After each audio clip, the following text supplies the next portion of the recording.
BJP ने खेल कर दिया। अब मुख्यमंत्री को इस्तीफा देना पड़ सकता है या फिर ऐसा भी हो सकता है कि वो जिंदगी भर चुनाव लड़ने के लिए अयोग्य घोषित हो जाएं। हम बात कर रहे हैं झारखंड की, जहां से लगातार खबरें आ रही थी कि केंद्रीय एजेंसियां, चाहे वो सीबीआई हो, ईडी हो, इनकम टैक्स हो, वो लगातार झारखंड में सक्रिय है। वहां जो जेएमएम, कांग्रेस और आरजेडी की सरकार है, वो लगातार उसके नेता ये आरोप लगा रहे थे कि बीजेपी जो है वो झारखंड में सरकार गिराना चाहती है। और आज इसको लेकर एक बड़ी खबर आ रही है। चुनाव आयोग ने बाकायदा अपना फैसला जो है वो राज्यपाल को सौंप दिया है। राज्यपाल दिल्ली में हैं और 3 बजे वो बाकायदा आज अपना फैसला सुनाएंगे। दो चीज़ें हो सकती हैं।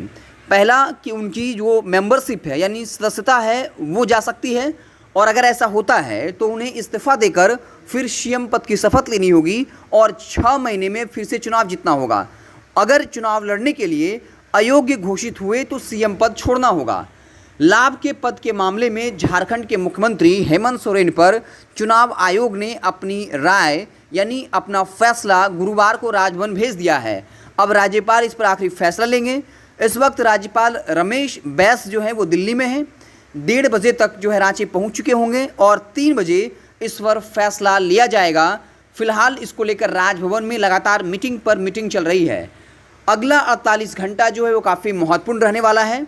चुनाव आयोग के फैसले का असर राज्य सरकार की सेहत पर पड़ना तय माना जा रहा है। सत्ताधारी यूपीए सभी विकल्पों पर विचार कर रही है और उसी आधार पर स्ट्रेटजी बना रही है। यूपीए खेमे में हेमंत के साथ साथ हेमंत के सीएम नहीं रहने की स्थितियों को लेकर तैयारी की जा रही है। जेएमएम ने अपने विधायकों की बैठक बुलाई है। विधायक तमाम जो है वो मुख्यमंत्री के आवास पर पहुंचना शुरू हो चुके हैं। वहीं दूसरी तरफ रांची के बीजेपी ऑफिस में भी हलचल तेज हो गई है। वहां भी नेता पहुंचकर मीटिंगों का वहां भी दौर चल रहा है। कांग्रेस ने भी सभी विधायकों को रांची में रहने के निर्देश दिए हैं।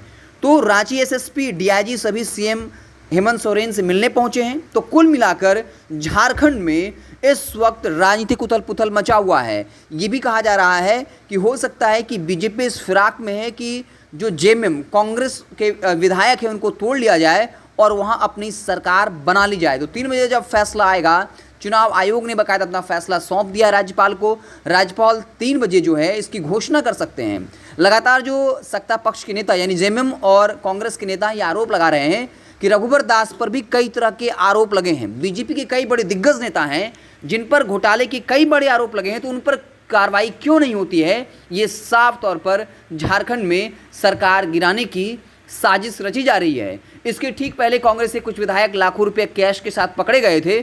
उस वक्त भी आरोप लगा था कि बीजेपी जो है वो लाखों करोड़ों देकर जो सरकार है उसके विधायकों को तोड़ना चाहती है। तो कुल मिलाकर 3 बजे फैसला आ जाएगा और अगला 48 घंटा झारखंड की सियासत का काफ़ी महत्वपूर्ण रहने वाला है।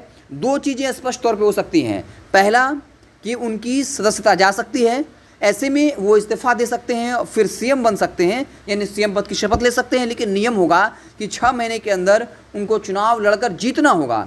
लेकिन अगर चुनाव लड़ने के लिए अयोग्य घोषित होते हैं तो फिर सीएम पद छोड़ना होगा, ठीक वैसे ही जैसे लालू यादव के साथ हुआ था।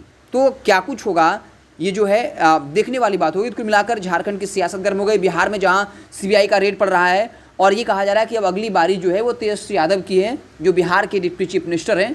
तो लगातार जो अलग पार्टियां हैं बीजेपी को छोड़ करके जो विपक्ष में है, वो आरोप लगा रही हैं कि केंद्रीय एजेंसियां, चाहे वो ईडी हो, सीबीआई हो, इनकम टैक्स हो, वो केंद्र सरकार के जमाई बन गए हैं और उनका इस्तेमाल जो सरकारें हैं अलग अलग राज्यों में, उनको बीजेपी वहाँ की सरकार गिराने में इस्तेमाल कर रही है। तो क्या कुछ होगा झारखंड में, इसको लेकर बड़ी खबर है, देश से जुड़ी खबर है और ऐसी खबर जो है पूरे देश को प्रभावित करती है। तो उसको लेकर जो भी अपडेट आएगा तो मुझसे आपको इत्तला करेंगे। आप देखते रहें लॉजिकल समाचार। बहुत बहुत धन्यवाद।